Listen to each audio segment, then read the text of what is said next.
Hello? Okay. Nice to meet you, everyone. My name is Bora, and I'm very honored to be here to introduce the film Minari and our panelists here, Yoon, Christina Oh, and our moderator, Dr. Patty Ahn. I am a designer in film, TV, and performance, and I come from production design background, and now I'm working in our department for HBO drama series Insecure. My involvement as a volunteer with GYOPO began in the beginning of a pandemic. And since then, I've been a part of the website redesign project with Ellie from steering committee, Roger Kim, who programmed the codes, Christina Wong, our graphic designer, and Allison Choi from production committee, who was our project manager. First, we would like to acknowledge our presence on the ancestry and unceded territory of the Gabrielino, Tongva, Chumash, and the Fernandino Tatavian peoples, representing the indigenous groups in the area that comprises Los Angeles County. We pay respect to their communities past and present. Before we begin, as you are adjusting your screens and audio, I have a few notes to share. The chat feature has been disabled for this event. If you are having technical issues or if you would like to ask our panelists a question at any time during the panel, please use the Q&A box at the bottom of your Zoom screen. To view live closed captioning, please click the CC symbol in the control bar in the bottom right of your screen. We also have a two-person ASL interpretation team.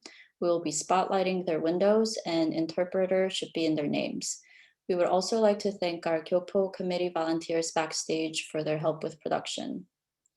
The conversation is being recorded and live streamed on Facebook. In a few days, it will be posted on GYOPO's Vimeo and YouTube channels and then website.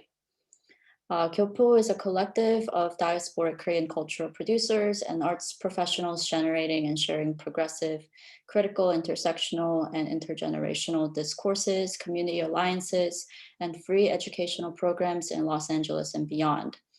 It is GYOPO's mission to put on events such as these, bringing forward to culturally relevant works by leading creators today.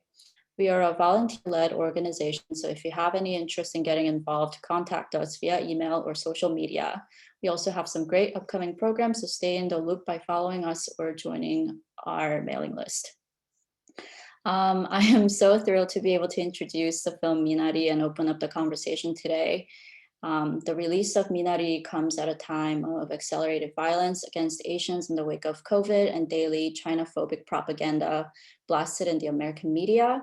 The cultural context in which the US government continues to blame, antagonize, and scapegoat Asians for fear-mongering makes the empathetic portrait of the Yi family ever more compelling and politically significant.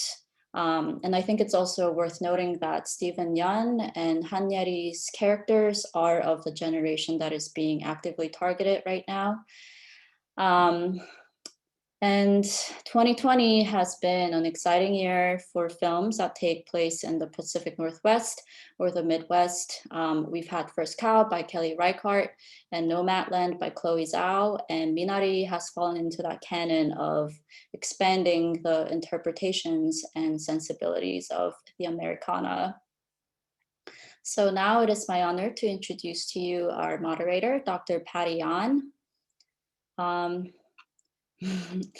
Dr. Patty Ahn is a media studies professor in the Department of Communications at UC San Diego.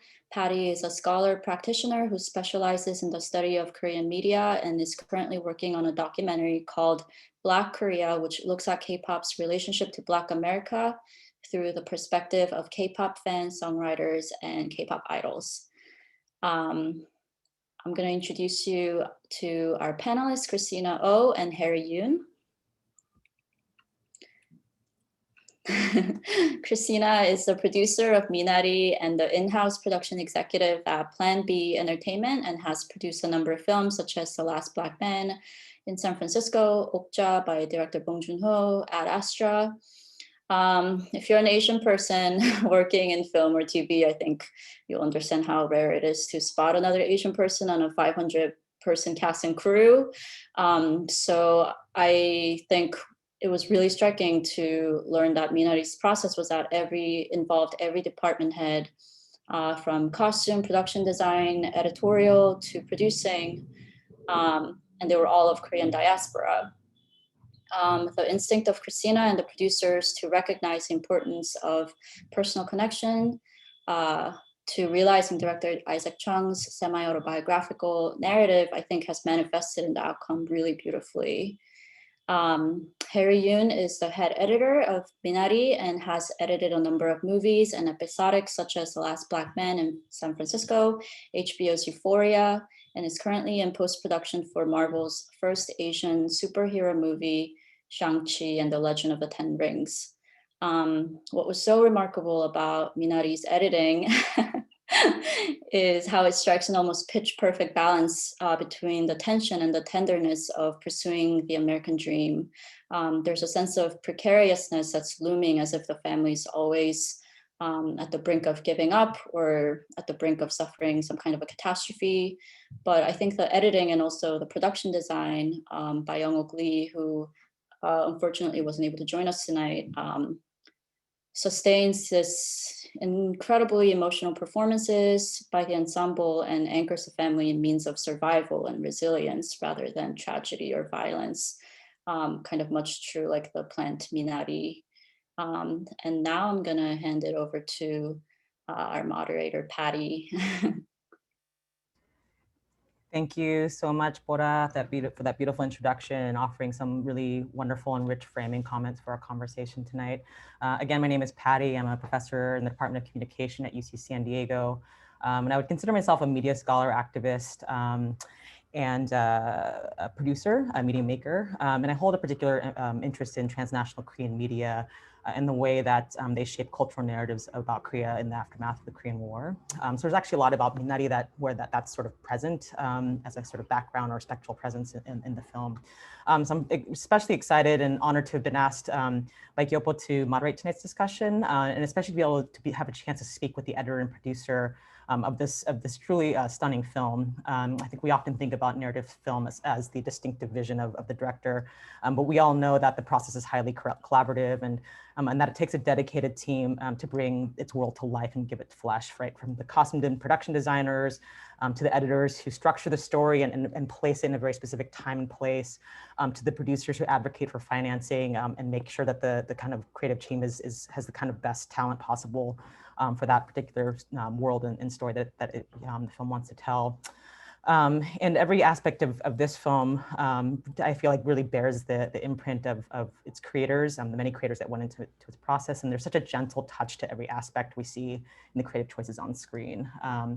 And so I'm very, again, thrilled to talk to Harry and Christina. And some of the questions I'm gonna ask are gonna be specific to your particular process and role in the film. And maybe we could start with just a quick question to both of you about how you got involved with the project in the first place and what drew you in. And either of you can speak first on this. Maybe Christina, we'll go with you first. But yeah. Hello, everyone. First off, thank you so much for doing this. This is really cool, and it's really exciting to be a part of this. It was February of 2019. I was just hanging out with Steven. Steven and I had met when we did Okja together. So it was weird. It was the first time I ever got to speak to a kind of another Korean American on like a weird level at a weird point in our lives where we were really like having like identity issues, like working in Hollywood, being Asian and having grown up a certain way and feeling very like alone in that space. So we got to talking, and over the years we wanted to find something to do together. He mentioned this script. He was like, have you heard of this script? It's going around called Minari. And I had to confess I didn't. And he told me a little bit about it. And subsequently that night or that day, Isaac's agents had also sent me the script. So I was kind of like, all right, I got to read this. And upon reading it, and I think post Okja, I got a lot of like Asian material, or, you know, there was a lot of talk about immigration at the time, given what was going on in our administration.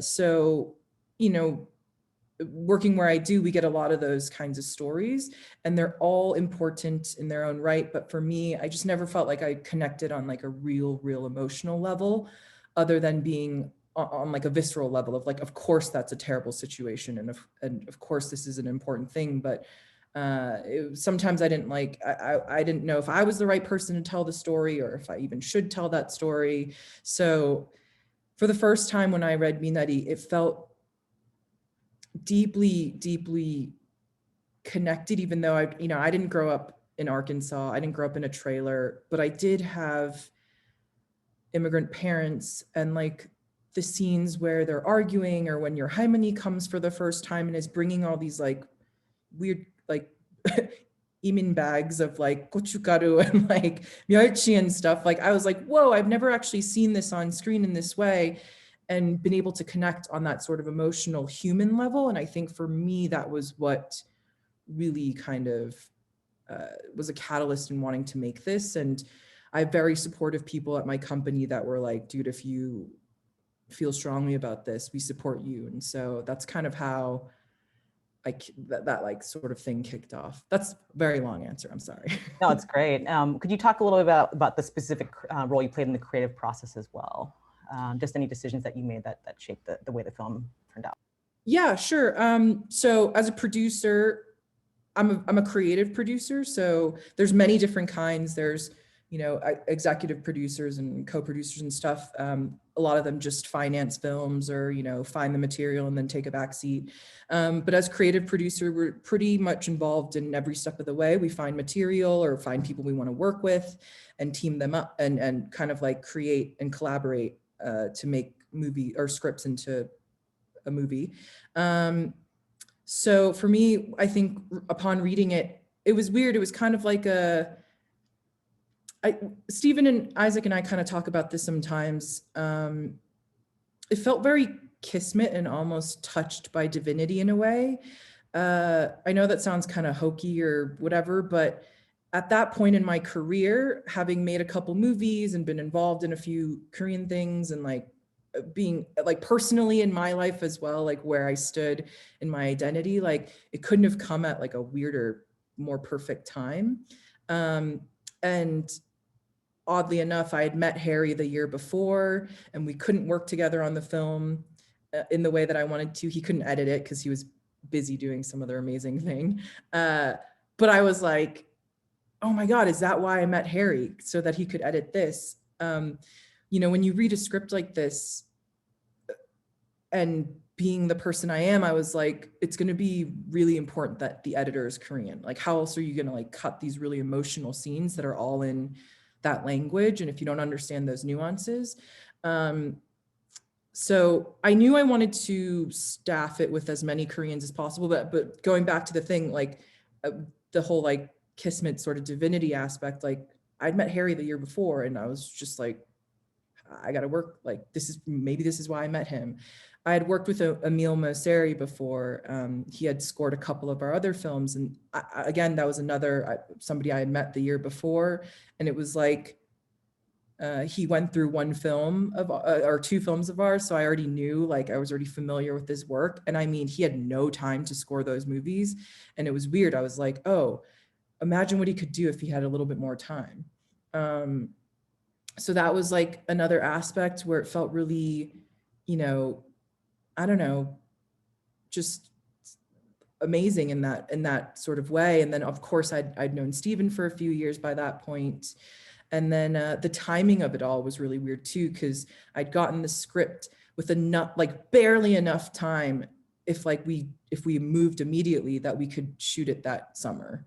So there's just a lot of crazy aspects. And I mean, this is not like self-congratulatory in any way, but we have movies on our slate that have been on our slate for like 10 years. It's very, very rare that from the time I spoke to Isaac to the time we won Sundance, not even a year had passed.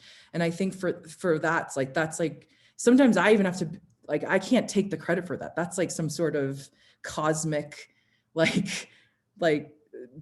juju dust magic happening. And that was a really incredible experience. And upon reading that, I felt like and also weirdly, like, you know, as a producer, you're kind of in charge of this entire production. And I knew when I read it, I was like, the best way to tell this, the reason why I think the script is also so beautiful is that it's filled with honesty and authenticity. And I was like, who can bring that to life? And that was a big decision in wanting to hire like as many Korean or Korean Americans or from that diaspora as I could. So it's like Young Lee, our costume designer, Susanna, Harry, our casting director, who I also was like, how are we going to cast this kid with somebody who can't discern a kid who's fully bilingual? And so that was amazing. And she's someone I also had worked with on a prior film. So it was just weird, like culmination of my past like experiences coming and like almost like Voltroning together for this film. So yeah, I mean, and then of course, when we got to the ground in Tulsa, there was, we had like a Jamie who worked, I think, in the camera department. She was an adopted Korean who was like, I mean, who knew we were going to find someone like that in Tulsa? So it was just like weird how that all came together. Amazing, thank you. I mean, if we have time, I want to come back and maybe have some examples or talk to you about some specific examples about how how having an all Korean crew shaped some of the specific creative decisions that you made. Harry, would love to hear from you about how you became involved with the project and what drew you to it. Yeah. Sure.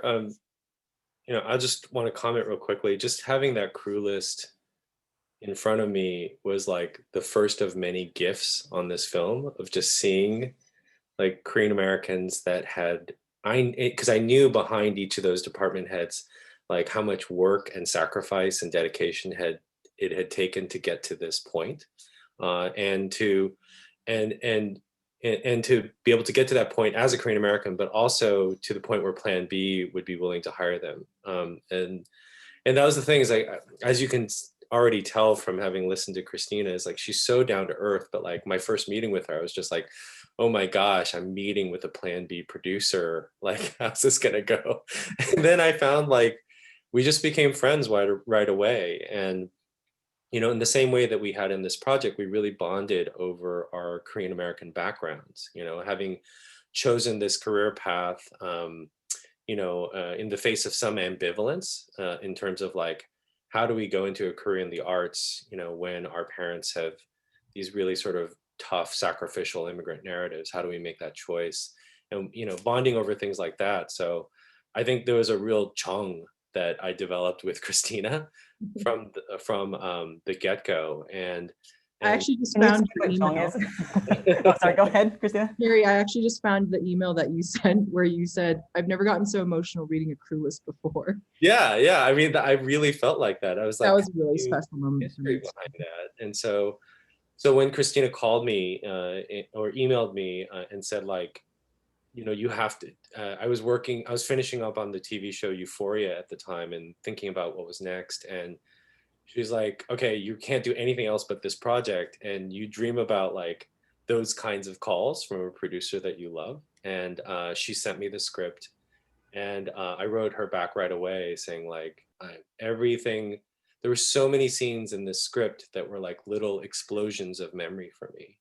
And I feel like, you know, what your audience hopefully experienced in watching this film was just like, how is it that the filmmakers know like my relationship with my grandmother, or how do they know like what my parents were like, or how do they know, you know, what my sibling relationship was like that was exactly the experience I had in reading the script for the first time and thinking like, it reminded me very much of taking my first Asian American literature class or Asian American history class back in undergrad and saying like, I was not expecting or understanding how moved I would be to sort of see the possibility of my story sort of being acted out or being performed or being represented in some way. And the script felt like the possibility of that, yet it seemed impossible too, because Christina was saying, this was in April when she wrote to me, she was like, we're shooting this summer. And I was like, how are you going to get this together in like a few months of pre-production, how are you going to cast these kids,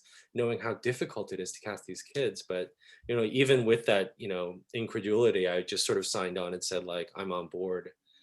And I had my first conversation with Isaac, and it was incredible. Like, we really, because we're kind of contemporaries. We both had very unconventional kind of paths in getting to where we were career-wise, and also a good deal of this desire to honor the sacrifices of our parents.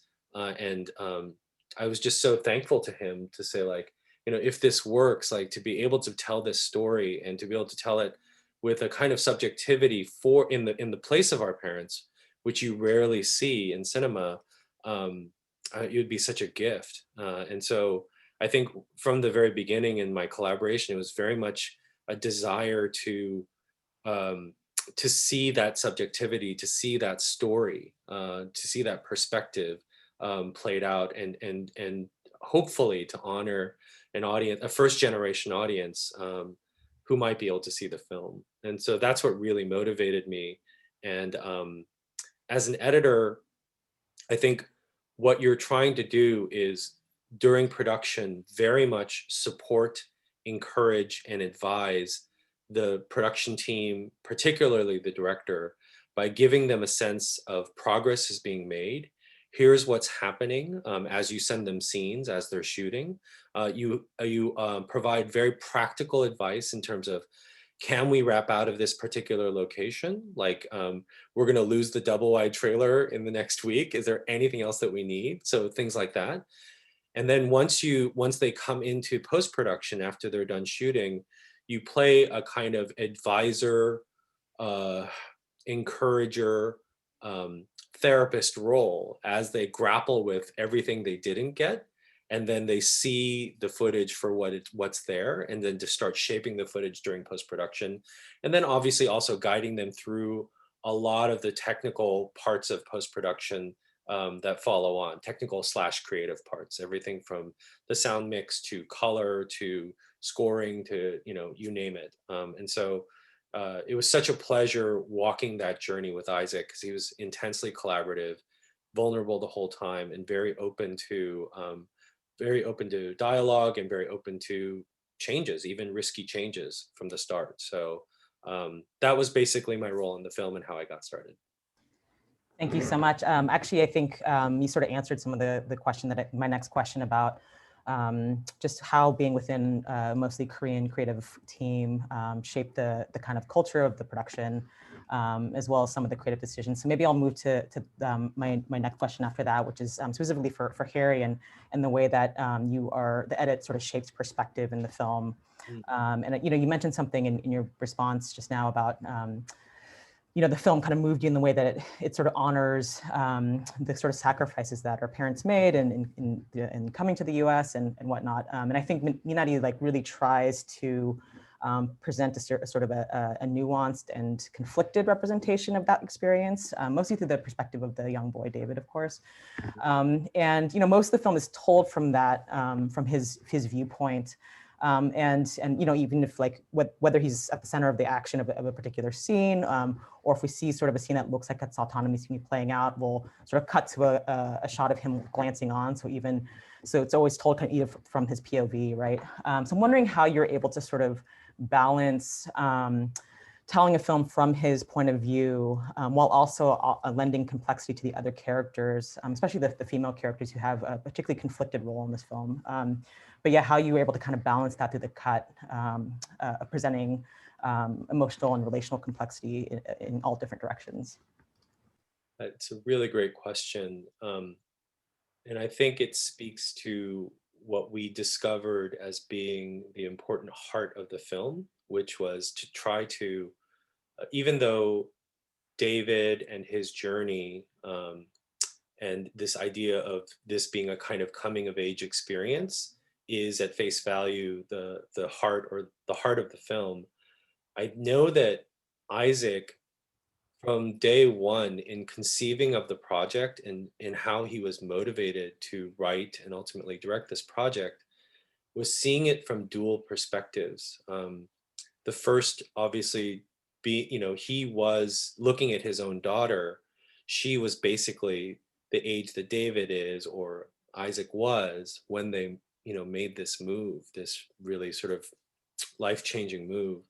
And at the same time, he was finding that he was the age that his father was when they made the move. And so I think what's remarkable about the film is, often in coming of age stories, so much of everything that happens stays exclusively with the child who's coming of age, and has that kind of golden hued reverie kind of perspective. But I think what was beautiful about the way Isaac wrote it, the complexity and perspective that's on display, is that in addition to David, you have a real deep subjectivity in Jacob and in Monica, the Yeti Han's character in particular. So you have something that is very centered on David's vision early on, where you begin in this kind of that doorway framing of two people unpacking, and it feels like a proscenium. It feels like you're learning things about this new person through that proscenium. And then, as you pointed out, Patty, you're cutting to David and realizing, oh, he was watching this whole time. And then he's able to kind of enter and interact. But then later on, you have a different kind of proscenium in the hallway of the hospital, where both parents are watching the two children playing.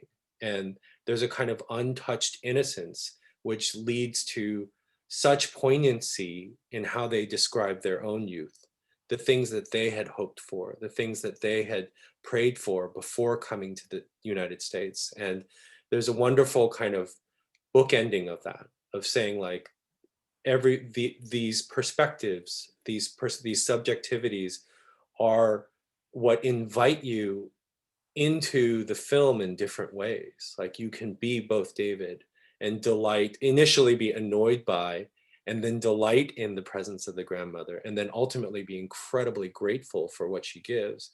But you can also be Monica, or you can be Jacob, and deal with the complexity of, like, both inherently good but competing desires, and the competing ideas for the well-being of the family, among many other perspectives that you can enter from.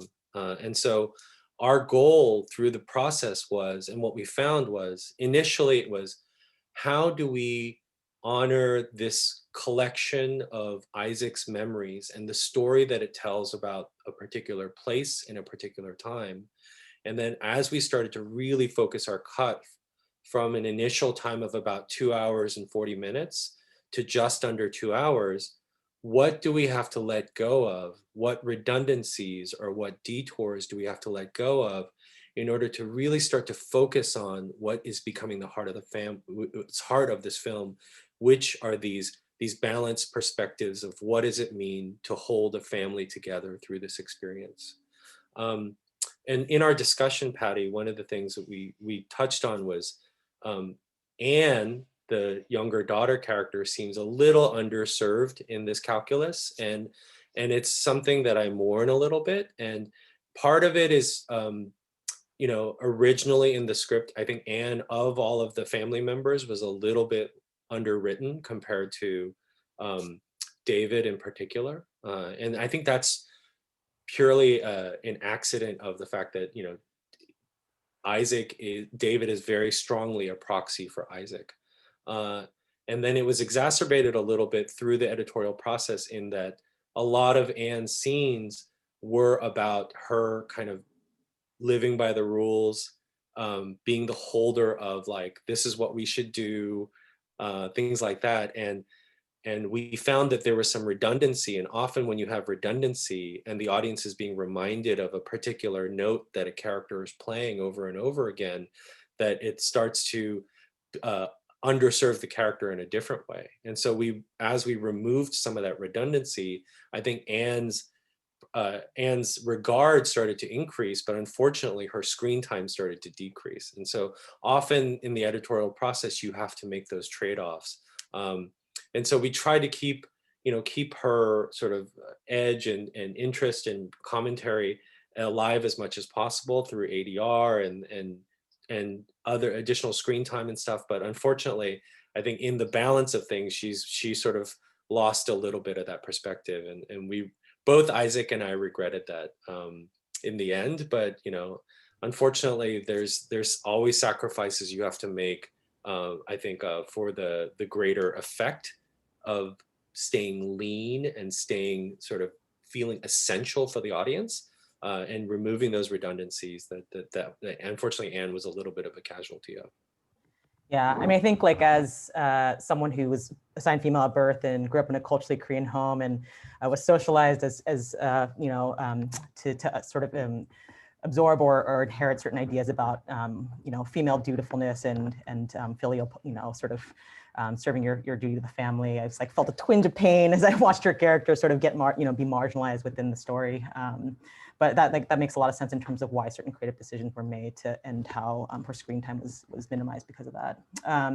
Let's talk a little bit about Yeri Han's character, Monica, because she is such a powerful figure. Now, of course, Yoon Yo-jun is like such an amazing character too, but what Yeri's performance I thought was particularly powerful in her performance was in the way that she sort of performed her frustrations and sense of conflictedness about the patriarchal structure of the family and the way that Jacob was the only, you know, men are only the only ones who are allowed to sort of dream in a patriarchal family, and how she was sort of just expected to silently subsume her own desires. And of course, there's this brilliant moment at the end where she sort of revolts and you know, wants to break up with him and tells him that, you know, it's done and whatnot. But I want to know in the edit, because her performance is so gestural and not so much driven by dialogue, and not so much about like in melodramatic gesture, but a lot of it's in her countenance and her face and whatnot. So I wanted to know, I know that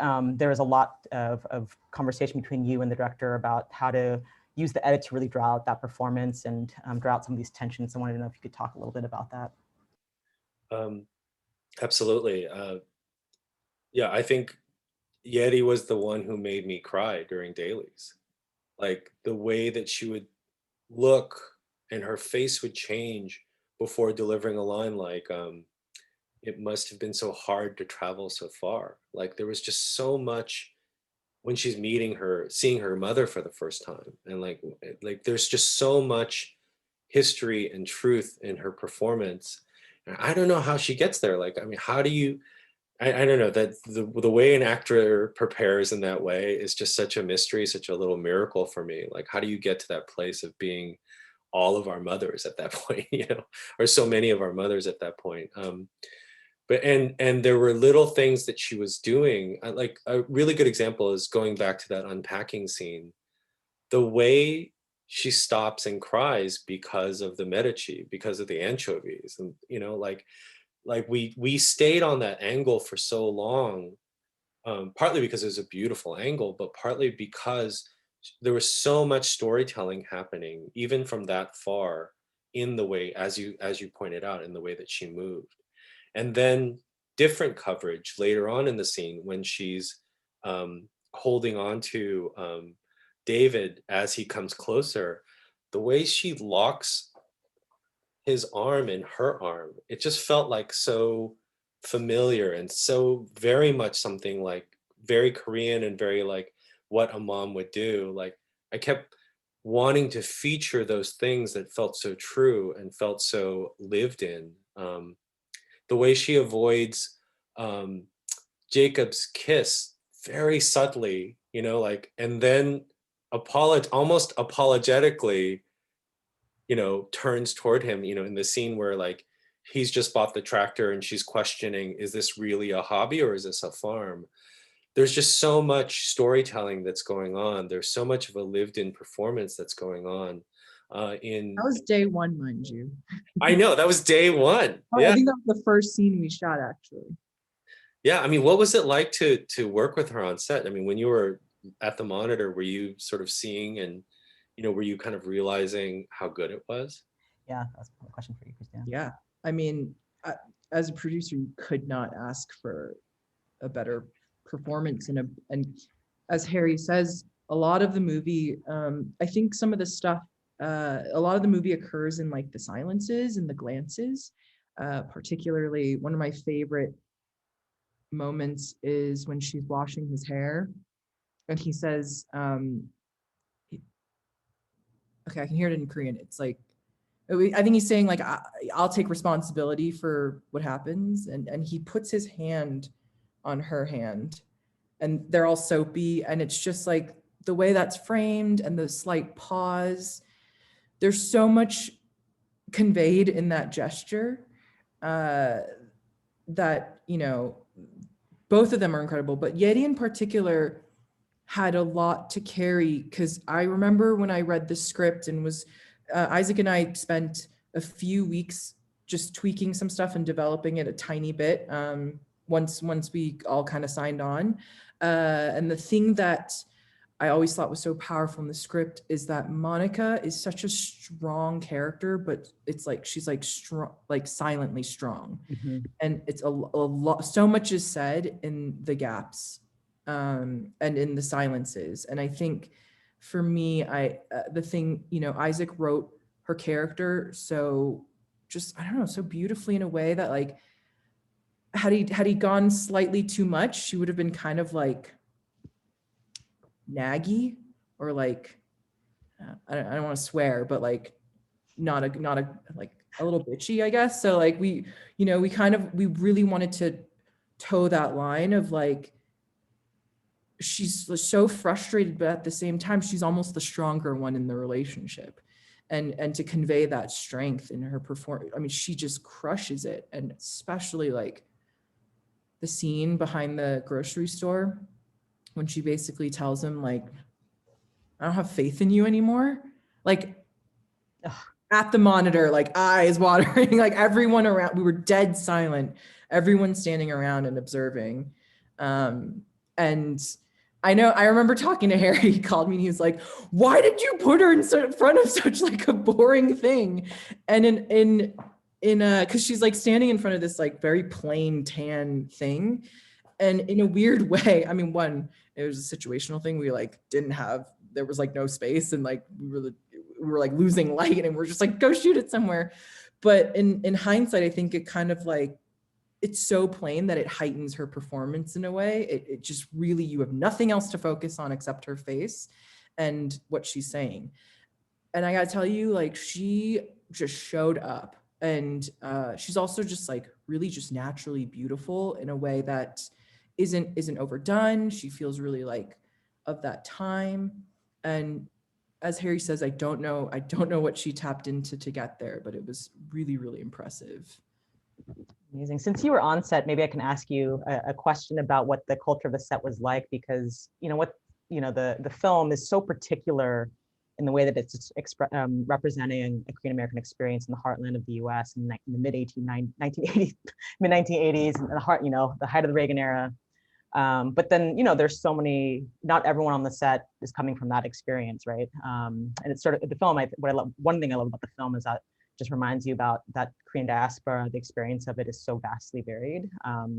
But I wanted to know what the culture of the set was like, because you had folks that were, like Stephen Yoon, who'd spent most of his years in the U.S., and you have Yoon Yo-jun, who's like a Korean actress who had mostly been in Korean films and coming to the U.S. and working in Minari. And then you have an intergenerational set. We have people who represent multiple generational experiences. So yeah, maybe you could describe a little bit about what it was like and where we can see that sort of the diversity of those experiences represented in the film, some of the creative choices. Sure. I'm gonna be really honest with you. It was very hard for me personally. I think, my parents are Korean. They immigrated here. My brother was born in Korea, much like Stephen was born in Korea, but then came over. He's a lot older than I am. And then I was born here in Massachusetts. And I think growing up, I probably share this with a lot of Korean Americans, you kind of, you like sit on the hyphenate of Korean American. You stand right there and on that line. You have one foot on the Korean side and one foot on the American side. And sometimes it's like, and I think me personally on the set, it was like, there's days where I wasn't Korean enough. And there were days where I like wasn't American enough. And also being like somewhat youngish, I think like people just have a hard time like grappling with what I am. But the amazing part was the whole movie is kind of like you just see everyone coming together in a weird way. Like truly, I mean, Lachlan, our DP, is from Australia. He's Australian, and he read the script and connected to it on a weird level. We had grips and gaffers that were local. As I mentioned, we some people on our camera crew were adopted Koreans. Young Lee, who designed a set that was so immersive. Just on the note of set, like this is not where I live, by the way. Please don't judge me. This is not my taste in decor. Just have to mention that real quick. But I mean, talk about coming onto set and feeling like what is like, my parents had that basket or that bucket, or there's always that one thing that, or like that scrubby thing, or those dishes, or that sort of Tupperware. And that's an example of like how amazing it was to have that shorthand. Like I knew like when I hired that person, I do not have to worry about like the set looking, you know, authentic in that way. And I do think like for a story like this, that sort of authenticity actually helps immerse an audience versus be in a weird space where they're picking things apart and not paying attention to the narrative. And in that regard, I think like, I mean, Young was a godsend in that way. The work is amazing in this film. The production. Yeah, I mean, and yeah. she had like, I mean, ours was a very modest budget and we didn't have a lot of time. And she just crushed. And, you know, Koreans are hard workers and we're very resourceful. Just kidding. Well, you know, and also Young was from that, she grew up in that time. So she had a very like, she kind of knew, but at the same time, she speaks very eloquently about this actually, like speaking with Isaac and sometimes reminding him that like, this isn't your family. So like, you know, he would be like, oh, well, we didn't have that. And she's like, but remember, this isn't your family. This is the family. So in that regard, she was very instrumental. And I think I was doing something with Isaac the other day and he mentioned like the first time the trailer set was done, she kind of cleared everyone out and cleared everything and was just like, hey, Isaac, walk through and tell me what you think. And he said he was just like transported to that time, and almost to the point where when he like opened the door, he expected to see like the farm that he grew up on. So being on set and seeing sort of all that culmination, and I'm talking from like every department though, not just the Koreans or not just people who come from that background. It's weird. It's like I'm incredibly grateful and lucky to have experienced something like that. And I feel pretty honest in saying I don't know if I'll ever experience that again. It was kind of like a once in a lifetime thing. And I'm glad, so glad that I got that shot. Yeah, I mean, thank you. Incredible team, yeah. Thanks so much for sharing that. Felt like I was transported onto set as you were describing it, so thank you. So last set of questions, and then before we open up to the audience, I wanted to talk about the representation of land and land as a character in this film. So it's obviously, you know, such a centrally important part, not just as a backdrop, but as, you know, an integral part of the story itself. And I wanted to ask both of you questions about land and Americana and the way that's being represented in cinema at this moment. But Harry, maybe you can talk a little bit about in the edit how you and the director made, I feel weird referring to him as his first name, so I'm calling him the director, how you and the director make choices to construct that relationship between characters and the land, because it is obviously a very conflicted relationship, right? It's both this place of sort of endless possibility at the same time that it's sort of this site where the Jacob sort of hyper romanticizes it, and to the point where it's destructive. But also there's this also beautiful dimension where it's sort of recuperating this lost relationship between Koreans and farming that had been sort of disconnected through years of colonialism and war and migration and whatnot. And so, yeah, maybe you can talk a little bit about some of the choices you made to construct that relationship and what you wanted the audience to feel through that relationship. Wow, that's a beautiful question. It's interesting that I feel like I started to understand the importance of land before, actually through Emil's music. Emil actually was able to compose a suite of cues. One of them was called Tall Grass, the other was called Tractor, and the third was called Fire. And I remember listening to Tall Grass and just the title and this kind of sweeping, uh, uh, romantic, but also kind of elegiac. I don't know if that's the right pronunciation of the word. Feeling that came through, elegiac, came through in that music, and I started to sort of say, "Oh, this must be this sense of optimism at the beginning of this enterprise. This must be what this land means to Jacob and may come to mean for the family and for David." And I know that Lachlan and Isaac also listened to Emil's music before filming some critical parts of like our early montages, like the tractor montage, where the family's kind of exploring the land for the first time. And that it's one of the reasons they decided to shoot a lot of those scenes of like the swing being put up and the kids walking through the landscape in high speed, because the music kind of felt like it was gesturing towards that or pointing towards that.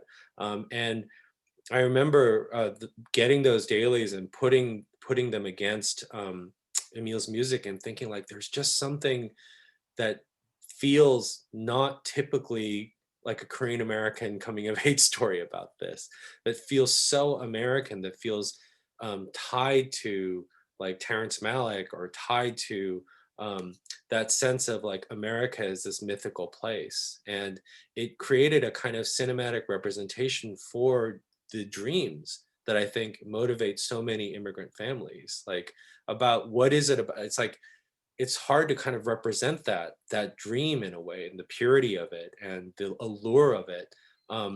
You know, if you're probably in an urban setting, like, do you sort of, you know, do you portray like piles of cash somehow, or like the house in a perfect suburban tract? Like, does that truly represent, you know, the idea of this kind of romantic dream? And I feel, but I felt like something clicked for me and what that represented, and so I think I was drawn to that idea of mythologizing, that idea of making it feel like this Malick can be transposed on top of Korean American faces, or Korean American faces, or vice versa, to say like, no, we belong here. We belong in this kind of narrative. We belong in this mythology as much as any other faces do.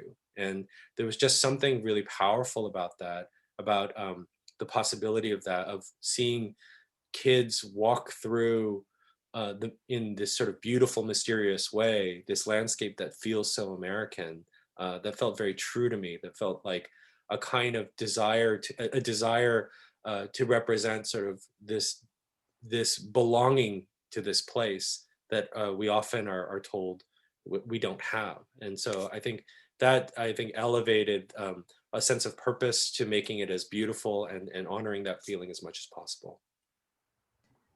Thank you. Were there ways that you wanted to also like trouble that relationship in any way through the cut? I mean, was that a conversation that came up? Because I think to me it feels very palpable that there's a sense of belonging, and then there's also there's a way that Jacob's obsession with land destroys him, or is it on the verge of destroying him and the family? So I wanted to know also like how that kind of came through some of the creative choices you made. It's a great question, because I think one of the things that was problematic and difficult early on was because it's such an elliptical script, because like time jumps happen and you're not sure sort of what season you're in or where the family is. We needed some kind of a through line to give a sense of where they were in terms of a plot or a narrative. And that really became about the farm and the state that it was in and its relationship to water. And which I think makes sort of like the fire at the end, I think, really impactful, because this whole time we've been worried about water, water, water.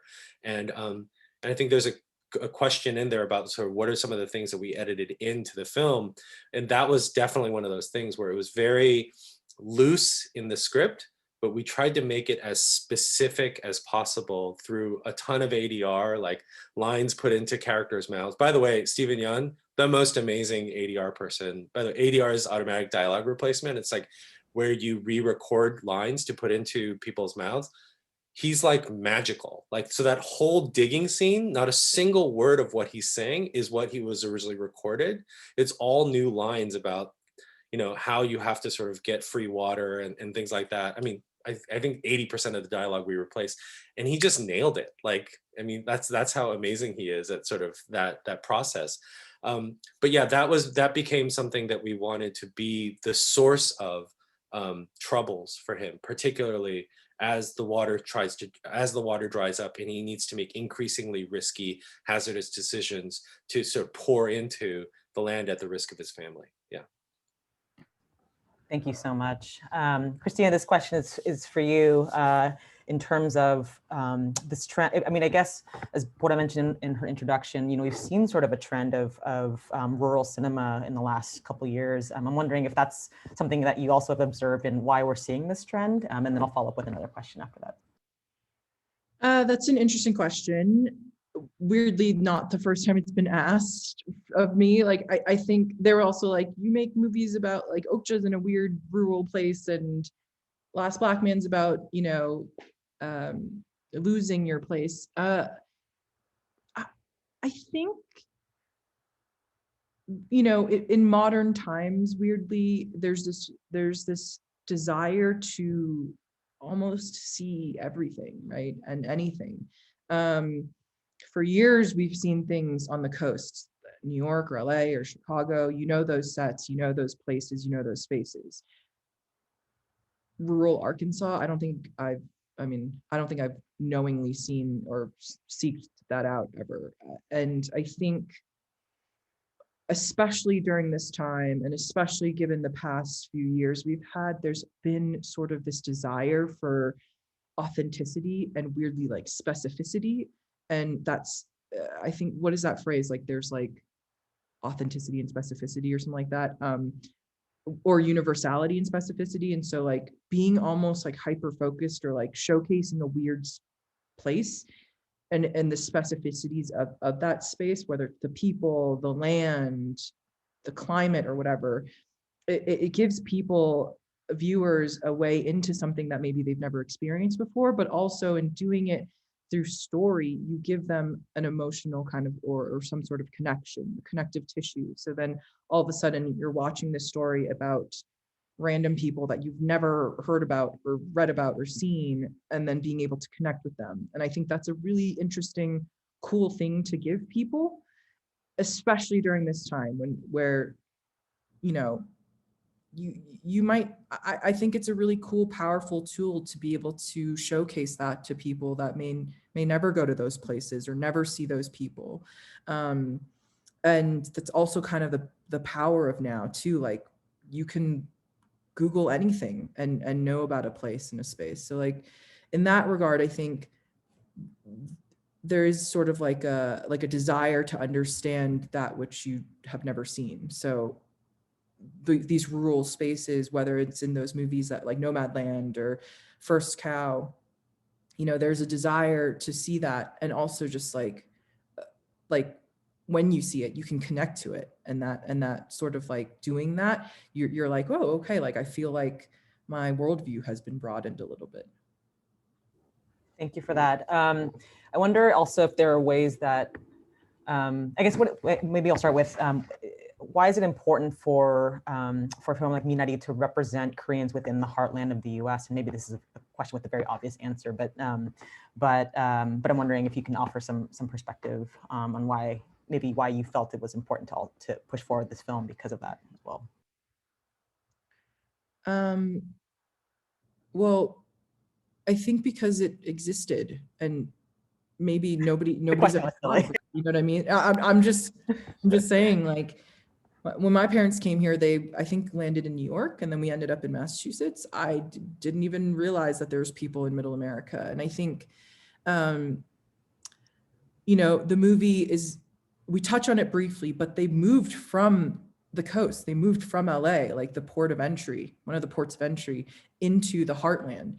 And weirdly, it's like interesting to see a family do that, like take that much risk, all because he wanted to fulfill something, or he wanted to, you know, I think he says something like, I got to be something to my kids, and having that sort of thing take over. And I think it's kind of important to show that, like, ambition knows no sort of physical boundary. Like his ambition and his desire to succeed and be something led him to middle America. And that's just where the story takes place. So I think, like, in that, it's like cool to showcase that. It's also like cool to showcase like how tenacious he was and like just went for it. Thank you. That was sort of a murky question, but you did a great job answering. Last quick question, and then I'll move to Q&A. We have a lot of questions that are in the Q&A from the audience. I'm excited to field those for you all. Was there a scene in particular that didn't make it into the final cut that you wish had, or that you felt particularly connected to? Looks like Christina has a quote. No, I'm wondering if Harry and I are thinking about the same thing. Should we say it at the same time? You can do Sure. kind of, yeah. 1, 2, 3. Bird The sling. bike riding scene, Yeah. bird slingers. Absolutely, yeah. So Explain. there's this scene. It's actually, a shot of it is in the trailer, actually, where David gets to, it's the beginning of the sleepover, and David gets to ride bicycles with his friend, and his friend is not only teaching him how to ride bicycles, but he's also teaching him how to flip the bird. And of course, David, being totally new to a lot of this stuff, does it wrong, and so he does it like this. Like, seeing Alan do this was so incredibly funny and amazing. But unfortunately, and Emile wrote this like hilarious, like beautiful cue for it, and it was just singing. It was one of our favorite scenes in the movie, but unfortunately, that's the thing, is that I think sometimes you have to kill your darlings in editorial. And it took us on an emotional detour for where we were at the time in the film, because this is right after Grandma has had her stroke. This is around the time in which David should be kind of focusing on what is going on with his family. Like, things seem to be falling apart. And it took us so far in one direction that it was very, very hard to sort of like wrench it back to where we should be at that moment in the film. And unfortunately, sometimes those are the sort of lumps that you have to kind of shave down as you're creating this final sculpture of the film. And but we can guarantee that that will be on the DVD or in extra feature, because it is a hilarious scene. But it also speaks, I'm going to give Harry a little credit here, Harry and our director, Isaac. Like, that was a very, very hard, we didn't cut that for the longest time.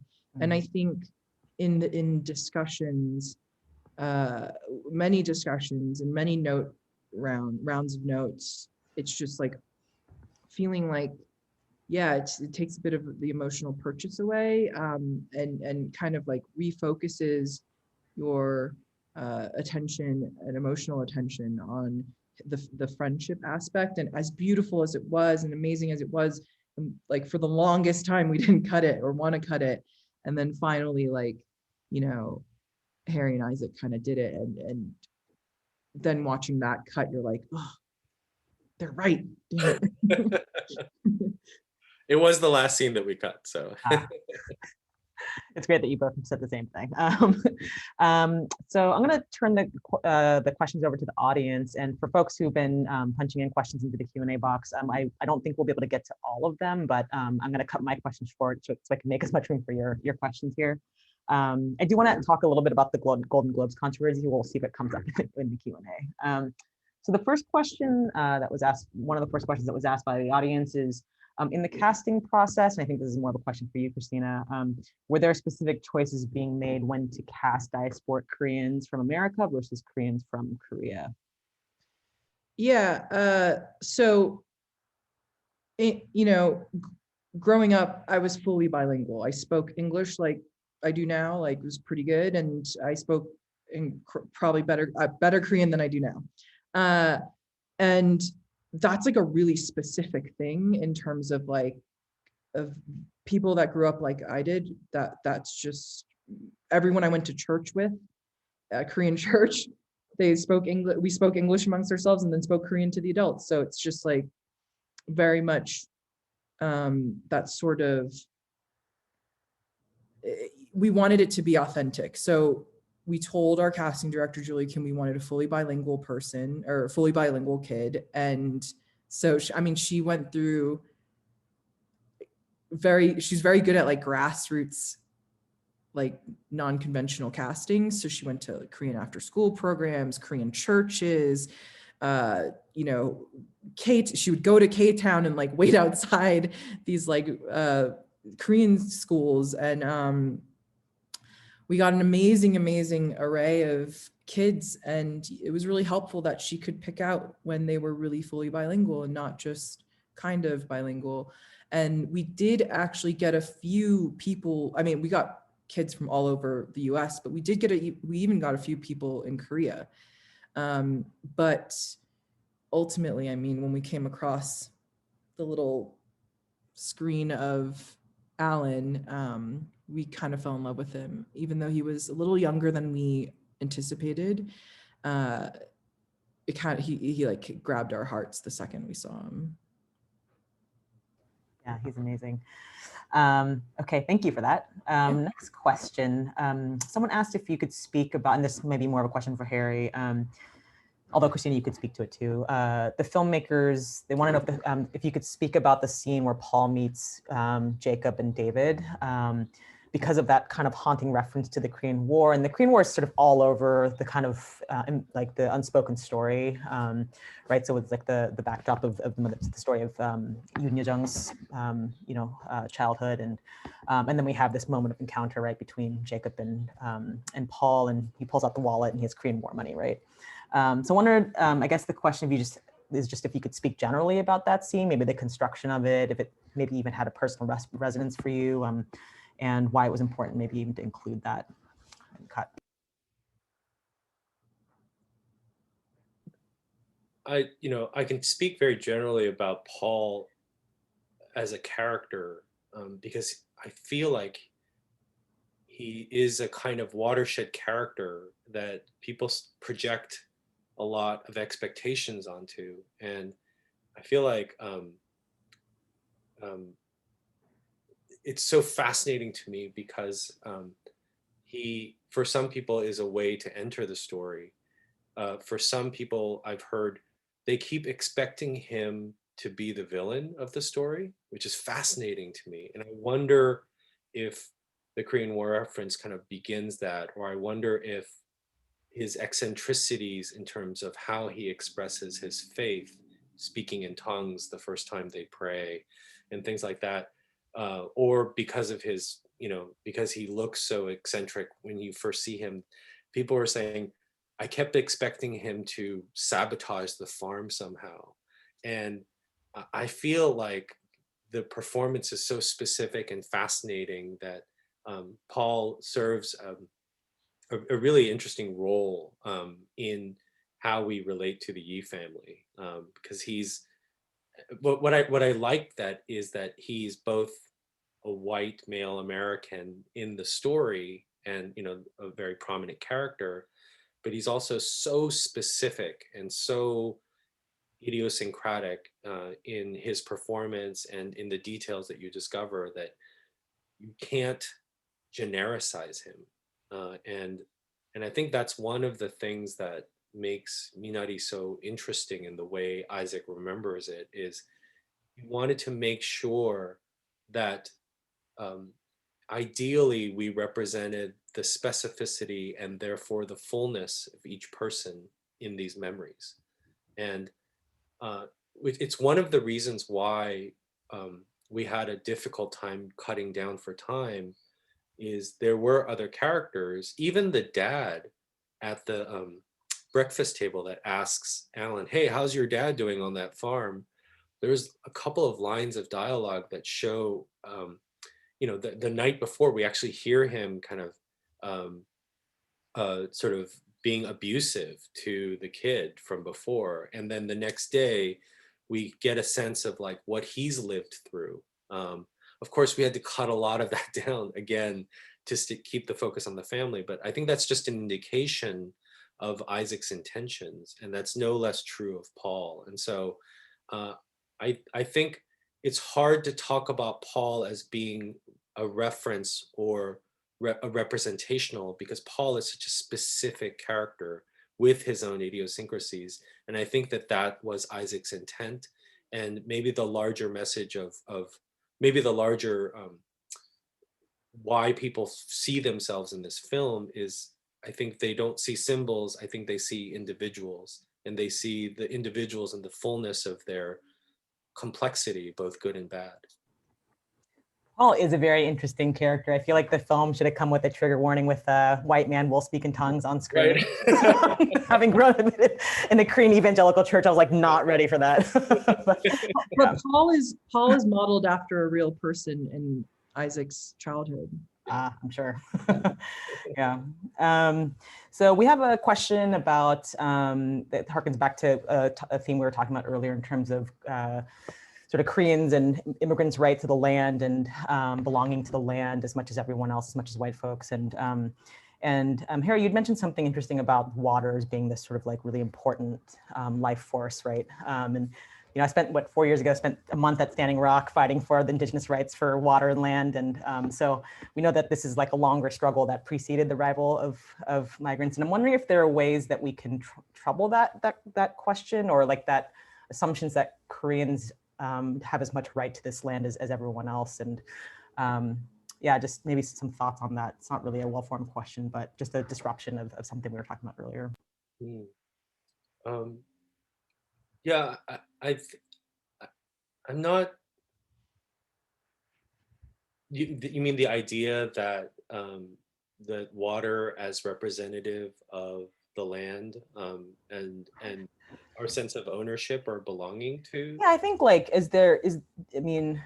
can we trouble the idea that we as migrants, as Koreans and Korean Americans have as much right to the land and to owning land and belonging to the land as in the US, right, in the context of America, as much as others. Yeah, I don't know if you just had thoughts on that. If not, we can move to another question. No, I think that's one of the things that really attracted me to some of the images in this film. I think we had a really lucky, or maybe a prescient instinct on our costume designer, for example, of giving Jacob a big red hat, and how that resonates with. I wondered if that was intentional. Yeah, I mean, well, I think that was actually Stephen, and sort of reclaiming what that red hat means. Interesting. Yeah. I don't know if it was a subconscious thing. I've like talked about. I can't remember exactly, but I think one of the subconscious intentions that we spoke about afterwards was like, yeah, dude, let's reclaim what that means in this country. Yeah, and I love that it calls us to do the work of saying, why does this feel both alien but also incredibly natural? And hopefully calls us to do the work of looking back and saying, how does this honor Filipino farm workers in the Central Valley? How does this honor plantation workers in Hawaii? Who were some of our earliest Asian American immigrants, and how does it point to that kind of agrarian narrative that is at the heart of the Asian American narrative? Obviously we weren't necessarily talking about this, but there was something that tugged at our heartstrings. There was something that felt true and right when we saw Stephen driving that tractor and looking so happy, fulfilling his dream in this particular American way, that I think just really connected us to this film and to what I hope connects audiences to this film.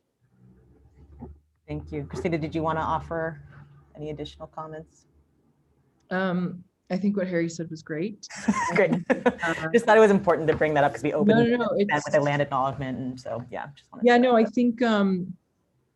think that's a really interesting question, and one that's, is something we should think about. We should all think about. I was actually thinking about it when you brought it up. I was like, you're right. Like, none of this land is ours. Right. And I think furthermore, it's interesting to see a family come in and take a piece of something that was probably never even, like, whoever sold it to him, it probably wasn't even theirs to give anyway. So it's Right. like a constant thing of a reminder that, I guess it could be a reminder that, none of us belong where we are, and we belong everywhere. Yeah. One thing, just riffing off this, that Isaac mentioned, is one of the reasons he was very firm about Minari being the name of this film was one of the, because the qualities of the plant is that it can be planted in very difficult soil, but also has the effect of cleaning the water where it's planted. And so there's that interaction of like how hard it is to be planted in a particular place, but also a kind of benefit that we can all have wherever we are planted, particularly immigrants. So Thank you very much. We have time for a couple more questions here. This maybe is more for a Christina question, or Harry actually. With the scene spoken in Korean, the cinematographer, who I think you said is from New Zealand, Australia, sorry. Did the cinematographer know the Korean language? And if not, how was the filming process because of that? Interesting. No, as far as I can tell, he did not speak a lick of Korean. It kind of goes to a little bit of a testament to the performances and how well the scenes were sort of written and choreographed. And I think we talked about this one time, but it's like he's solely like going off of emotions, and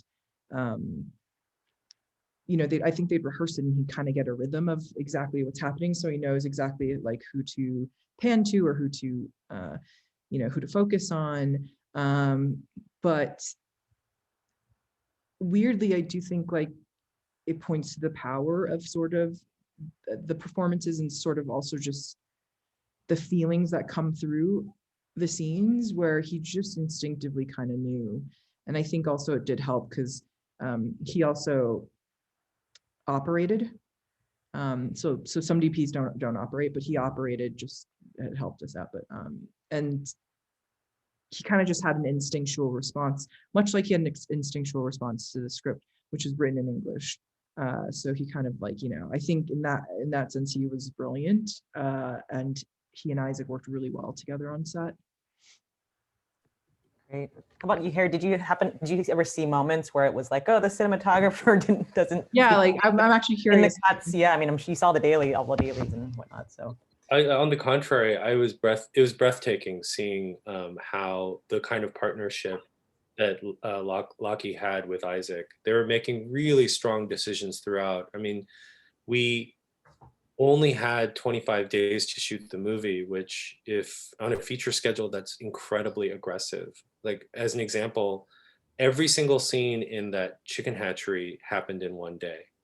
So like, that's how aggressive a timeline it was. And it requires a kind of a symbiosis between the DP and the director to get exactly what you need, at least what you need. And so often they're making strong decisions together. So there was something, I think, that essential that Lockie understood about the story and each beat in the story. And I was, every time I'd reach the end of dailies and I'd be like, oh man, all I need is this. And they had gotten it. So it was just so wonderful. Yeah. Amazing. One question about development of story, the development from script to post. Is there a story element or character development moment that changed between the script and to production to post? So actually, both of you probably could answer this. There was actually, in the production phase, we actually had a different ending to the film.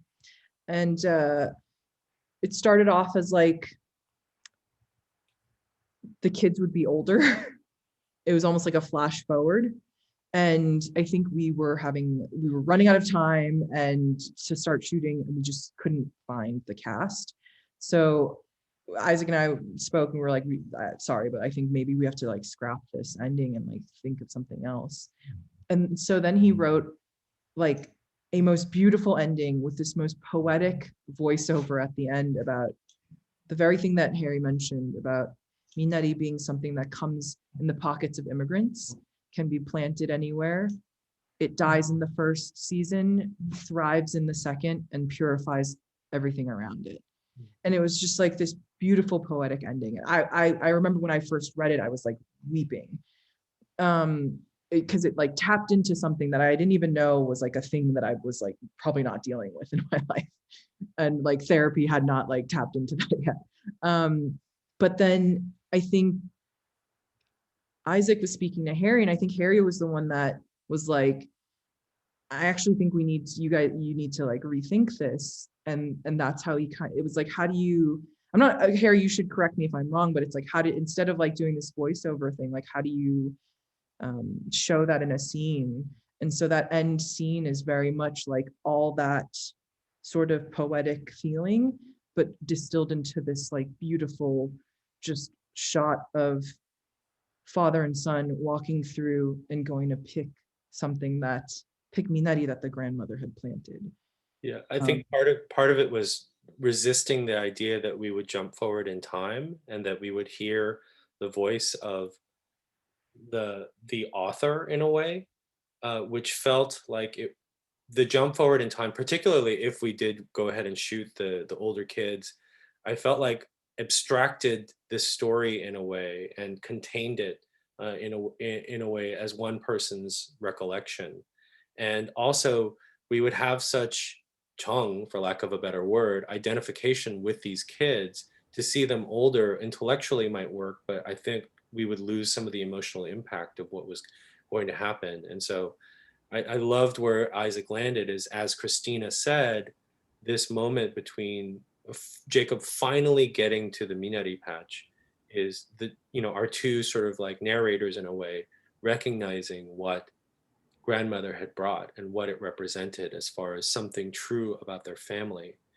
And I think it also gets to the heart of one of the emotional reasons Isaac made this film was, and he talked about it recently in another interview, where one of the hardest scenes for him to shoot was the scene where his grandmother has the stroke, because that happened to him.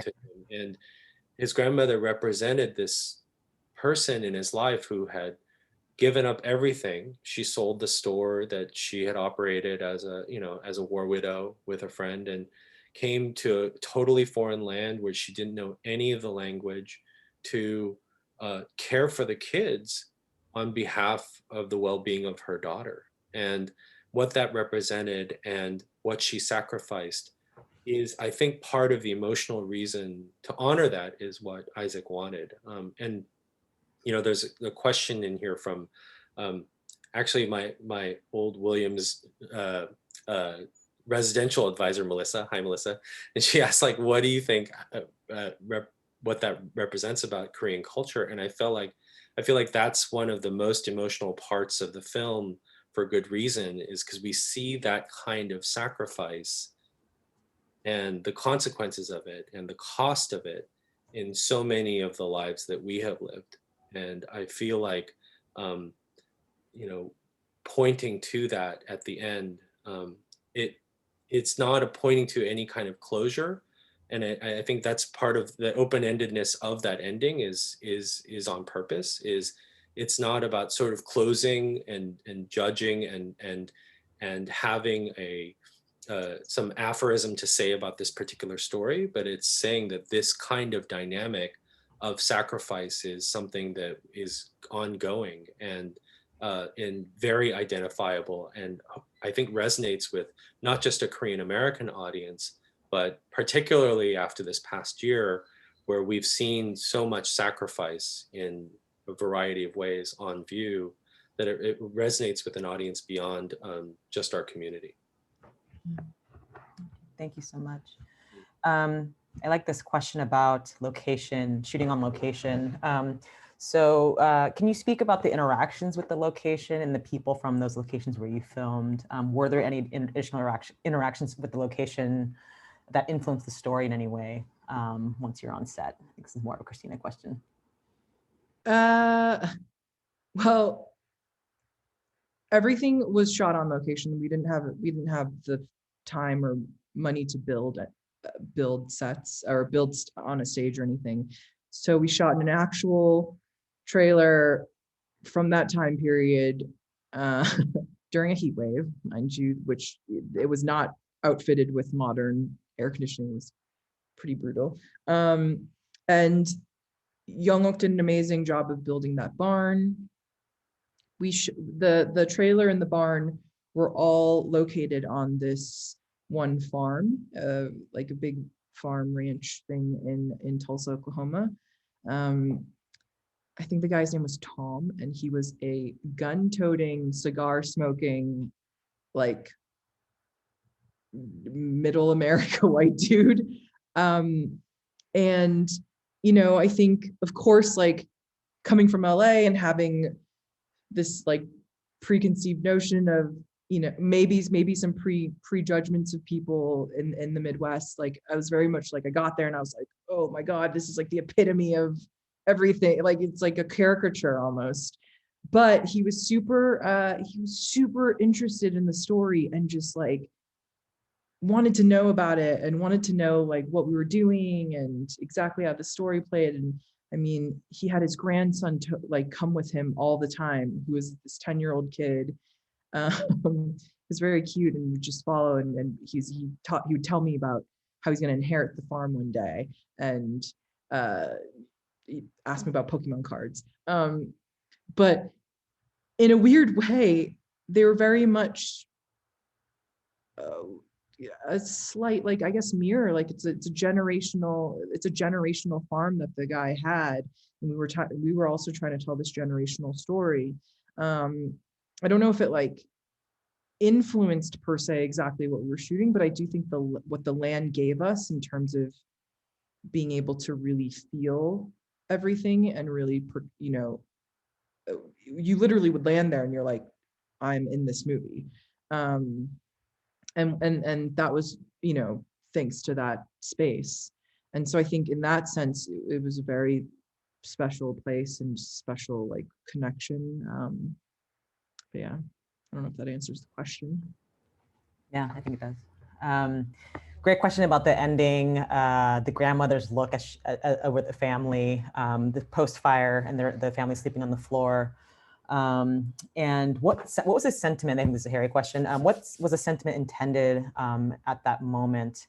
And there was a way that Monica and the grandmother seemed to express a sense of guilt, right? So Monica sort of internalizes that the mother's stroke is her fault and she's selfish. And so there's sort of like this ongoing theme of women sort of self-flagellating themselves in the film. And I wonder if you could just speak first about the grandmother's stare and what was supposed to be evoked emotionally from that, and also this sort of pattern among women in the story. And that, I think actually both of you could speak to that. Yeah, I'm curious, what did you, Christina, can you speak to the discussions about that shot? Because I know that was a late ad. That was a rewrite that Isaac did on set for how to shoot that particular scene. I mean, that look destroyed me. It was just like, it still haunts me a little bit. Yeah. I think, it's not like we like had any like specific conversation, but I think the way I interpreted it was needing like a bit of some punctuation after everything that had happened. So it's like a little bit of a period on that moment.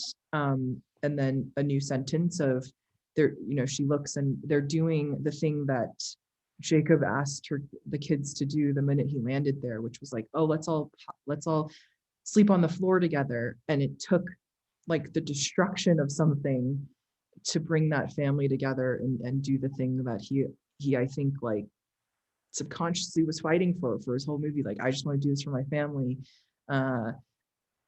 And whether that's true or not. Of course, like I often wonder, like growing up, my parents were like, we're doing this for you, we're doing this for you. And as an adult, I'm like, you were partially doing it for you. Like, of course, like you wanted to succeed and everything. But I think that scene really serves as a beautiful kind of punctuative moment of putting a period at like this end of the thing, and this end of this like big emotional, like cathartic sort of release of kind of the old way, or Jacob's, it's the end of Jacob's idea of what he thought was building a family together, but it was actually kind of like destroying it. And sort of like, you know, this metaphor of like like Phoenix coming after the rising up from the ashes or whatever, kind of like, you know, starting a new sentence. I mean, I think that stare like is like the most dramatic punctuation you could ever have. And it also just like gives you a moment to like really emotionally feel, like, I think because there's so much happening, and there's so much, there's like fire and Alan or David running for the first time with his condition, and all this stuff happening with the grandma. It's like gives you a nice bit of pause to kind of really just let yourself have a moment. So I think that's kind of for me what purpose it served.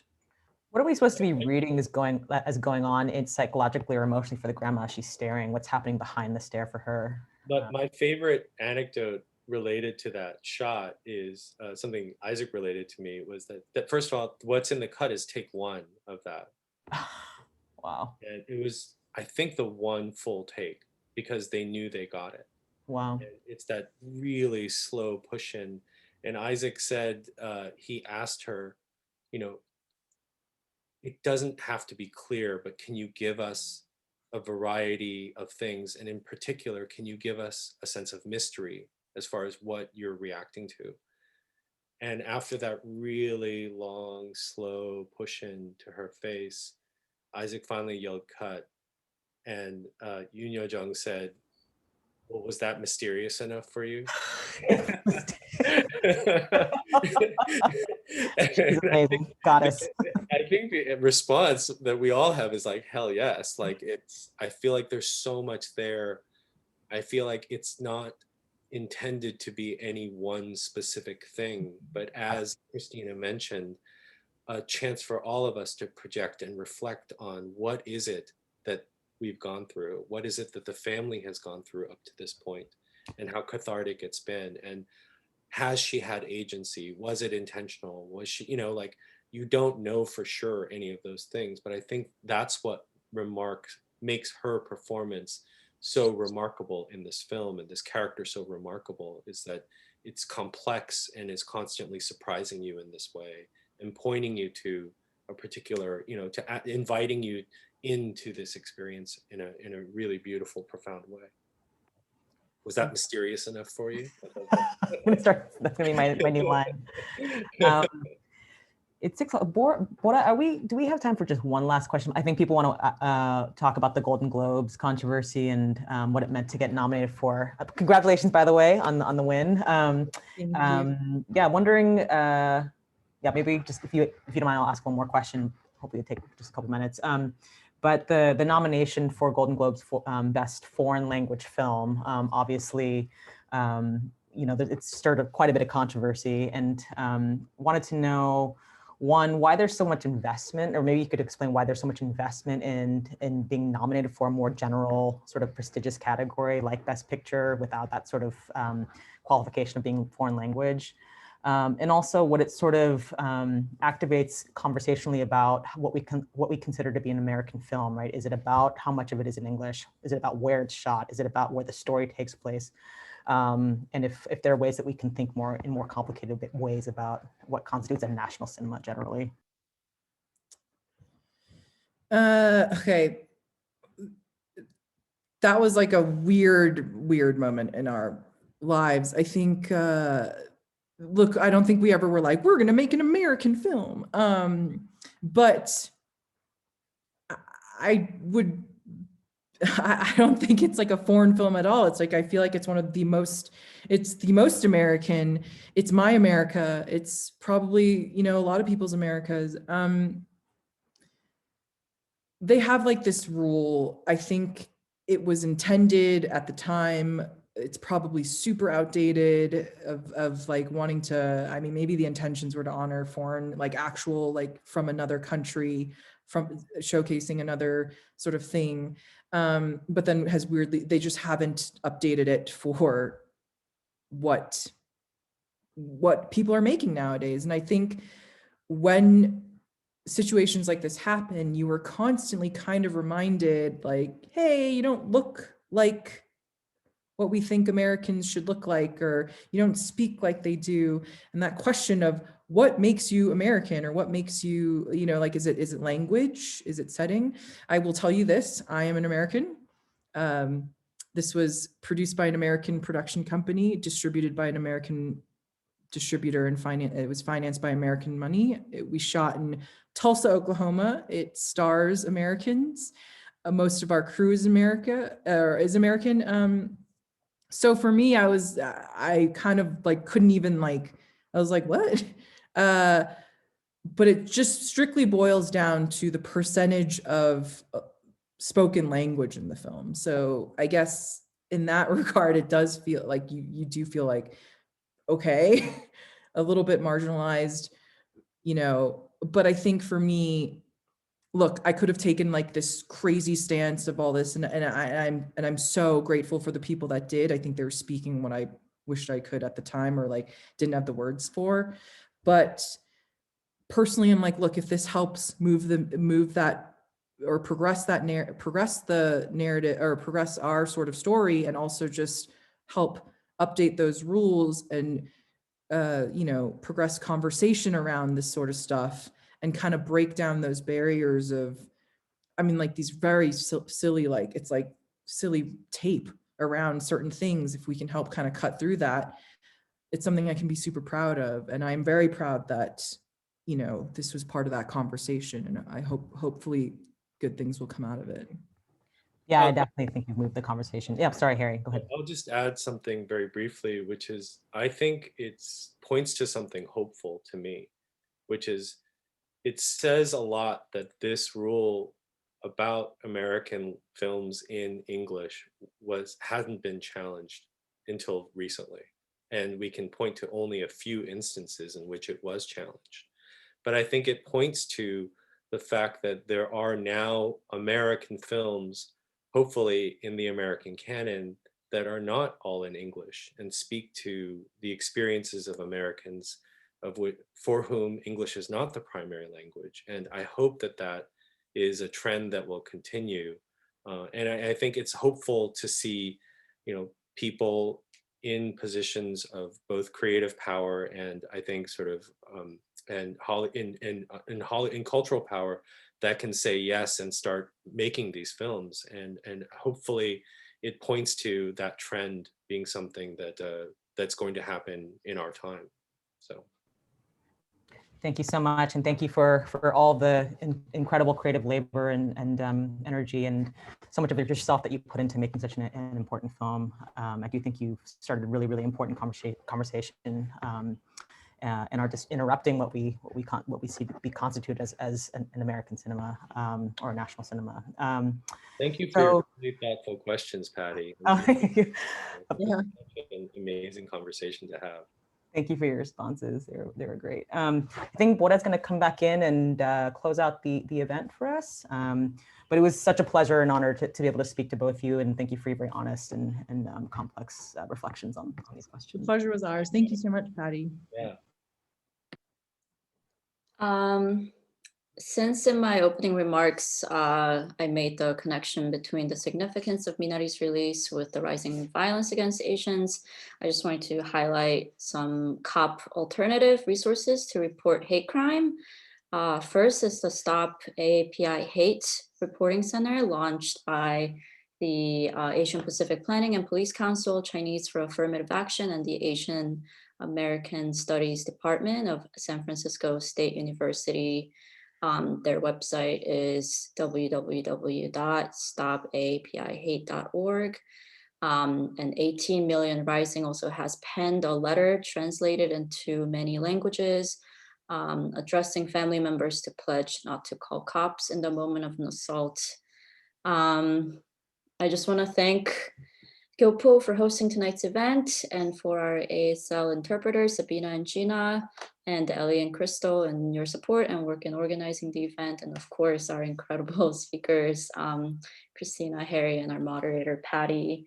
I just watched an interview with Yoon 선생님 where she expresses gratitude that the children of the first generation, where they sacrifice everything for, are now coming forth and materializing their dreams. And I think I'm walking away from today's conversation with that same gratitude. And yeah, thank you for everyone who tuned in tonight. And I hope everyone continues to stay safe and healthy. Likewise, thanks so much for having us. Uh, Bye. Bye. Stay healthy.